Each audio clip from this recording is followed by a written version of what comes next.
Hello, welcome to catskullGameing. I'm Andrew, and this is the Weekly Dev Diary. So, first off, hello, welcome back. Hi, Andrew. This week in Project Doug, the video game that I'm working on, not a whole lot of progress, just a couple of things. I've been working on the automatic scene here so that the first time that you encounter the automatic, there is automatic, there's an actual scene that you go through with a little animation so that you can interact with this device to get the next questionnaire. Really fun little bit. It just falls and boop. So when you play through the game for that first time, you'll get the token, you come to the token, you can click on the coin box, enter the token, and this happens, giving you the questionnaire. The thing that I need to do next is take it so you can actually pick it up. I haven't put that functionality in yet, but I got to put the functionality to pick it up in, and then add it so that it appends a questionnaire, questionnaire 2 or 3 or whatever which one it is, to the questionnaire list so that you can then get to it. Should be pretty simple to do. I have been working on some other things. What are those other things, you might ask? Well, first off, I met with that software engineer, and it went very bad. I was not good. Yeah, that's what they call it. Not good. I was not good at talking to him and explaining my project. Having solo developed it and tried to be organized and tried to contain what the game is within my own headspace, and not having articulated it to someone who was expected to come into the project and understand enough to work on it. When I tried to do that, it was a hot mess. I was very all over the place. I was not organized. I didn't have a point. There was no structure to what I was talking about. I should have written it all out so I could have explained it.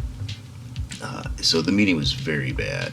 But afterwards, I realized how much I had messed up in not having taken the time to prep a better presentation about the project, about what it was, where I was, and where I wanted it to go. So I reached out to him, and I proposed that since this is a failing of mine, I need to communicate better. I need to learn how to work with the team and have that experience to develop those skills. And I had this idea that what if we just do a game jam? It would be a way for both of us to learn to work together, how to navigate working with another person, how to communicate working with another person. I could learn how he likes to structure things, how he likes to build things, how he sets up his syntax, and how he just does stuff, and vice versa. And I think that would be an incredibly good way for us to develop those team building skills so that we can work together on this project. So we're going to do a game jam. We're supposed to meet later today or sometime next week about what we're going to do. We're probably just going to pull up the itch page, and from there pick one of the itch.io game jams, because there's a bunch of them. You can see tons of game jams going on, so we'll probably find one that's themed with the timing that we like, and then do that. And if we can't find one, then we'll just do our own.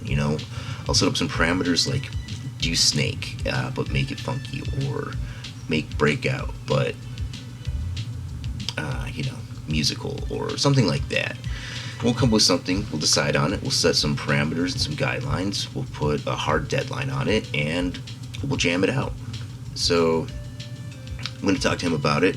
I do have some ideas for the way to structure this so that there's some definitives of okay, when can we meet, when we do this? Because if it's such a short timeline, then we really have to be much more organized and structured about how we do things. So that should be good. And then this week I've had some friends were visiting from Texas. Turns out they had planned anniversary getaway, and we were able to offer them a place to stay, so they were visiting, staying with us for a couple days. So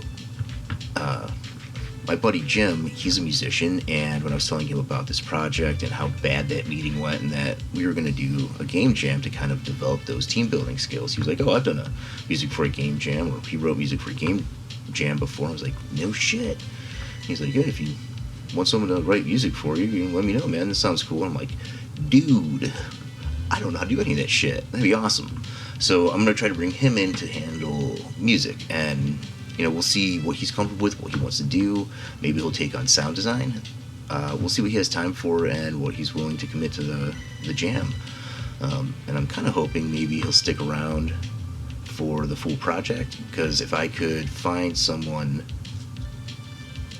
who I know I can work with and I know I can communicate with, and we can talk about and kind of learn what sound design is together, and kind of rely on his experience in musicality the same way I would be relying on Dylan's experience in software engineering, to kind of learn that aspect along with them, that'd be super cool, because it would definitely be a lot easier than me pulling up the documentation on Fmod and opening up tutorials and looking at Reaper and looking up tutorials and looking up music theory and looking up tutorials and all that stuff. So this game jam might, who knows, maybe catskullGameing will become a trio, maybe it'll become a duo, maybe it'll just stay a solo.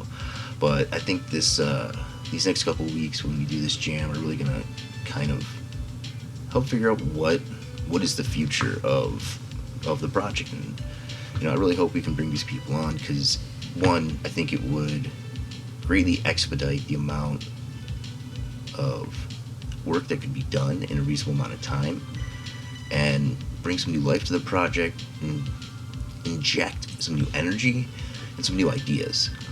Because it's hard being a solo, because it's just you. I mean, I talked to my wife about the game, but she's got other things she's interested in than my hobby, and so bouncing ideas off of her is helpful, but not as helpful as having someone who is working on the project bounce ideas off, to talk things through, to just get from 0 to 1 and 1 to 5. As a solo, I can use AI to help with that, but it's not particularly great at thinking outside of the box. It's good for the middle of the road thinking, but if you're trying to do something different and unique, you want to put a spin on something, if you want to do something that grabs the attention of people around it, has some flair for the dramatic, even AI is not really the place that I see helping me with that. Well, it just hasn't when I've tried, and so maybe having some other people who are as invested as I am, you get a different set of ideas and a different set of engagement when that's that's where you're getting your feedback from, that's where you're talking things through. So that's really exciting. So we'll see how things go with Project Doug. It is, kind of amazing. I'm just going to pat myself on the back here for a second. But I'm kind of amazed at what I've been able to do in about a year. Just straight up. I go through all the different codes, all the different nodes, the different things. Like, oh yeah, I made all of this. Like, no one else made this. I didn't download assets. No one else set any of these scenes up. No one else wrote the code to make the things happen. The things I didn't write were Dialogic and the shaders. And that's cool. But I'm pretty happy with the fact that I've been able to get this far. And I'm excited to see, if I can do this going from 0 to this, what can I do over this next year? And if I can get some other people in, that's even more exciting, because then, what that could be grows. So that's Project Doug for this week. Since I'm talking about getting more excited, I kind of want to jump in and do some work on it. But we'll see how the next week goes. I have started my job. It's going pretty good. I really like it. I like the people. I think it's going to be a really good fit for me. But it is going to take, probably this next couple weeks as I get my rhythm and figure out, all right, where's my time to do stuff?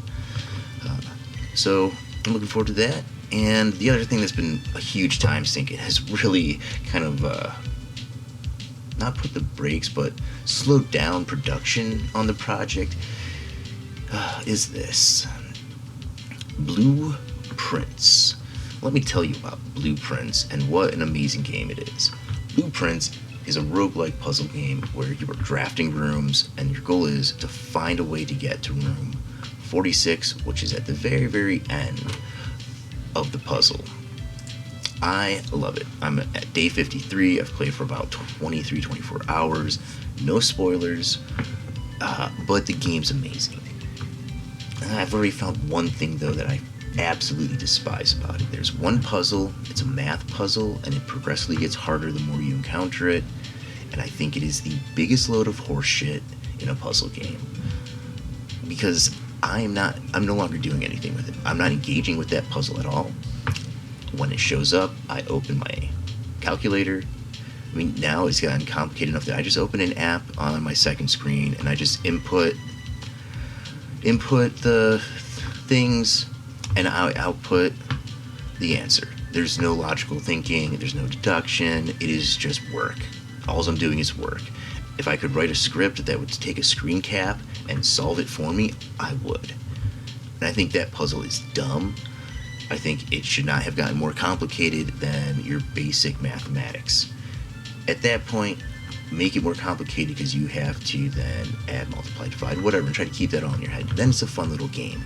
But once it got to the complications of other things added into it and it gets more and more complicated, I just, much like that Jonathan Blow puzzle that spun everything, I just nope out.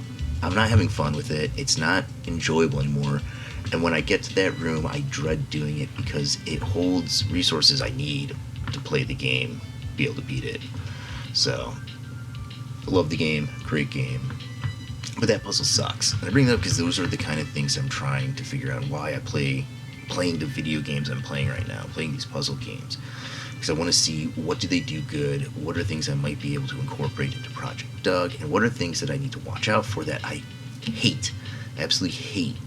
You know, this game's amazing, and that one hiccup, it is what it is, whatever. But if I were to make a game where that was the mechanic, or that was more of, or there was puzzles like that that progressively get harder, there does get a point where the puzzle is just too hard for me to want to engage with it, where it's too much work unless I know what's actually going on. Usually if it is a really hard puzzle, I don't want it to be obfuscated, the rules to be obfuscated. I want to know what are the boundaries that I'm playing within here. So, but those are particular to me and how I like to play things and also how I like to build things. And so I'm watching out for it so that in Project Doug, as I develop it, can I navigate around those for my own project. But I'm loving Blueprints. It is an amazing game, but it has sucked a bunch of my free time away from Project Doug. Speaking of other amazing games, join me every Sunday for Little Eye and the Laser Eye, which is, I'm getting close to wrapping up, and then I'll probably be moving on to the Taos Principle. Another amazing puzzle game where I see a lot of things that I want to incorporate into Project Doug and a couple of things that I want to avoid. But check it out if you're here on YouTube. Like and subscribe to all these other YouTube things. I'd really appreciate it. And come back next week for the next Dev Diary, where I will be talking more about what's going on, what's happening. And hopefully I see you then. Bye!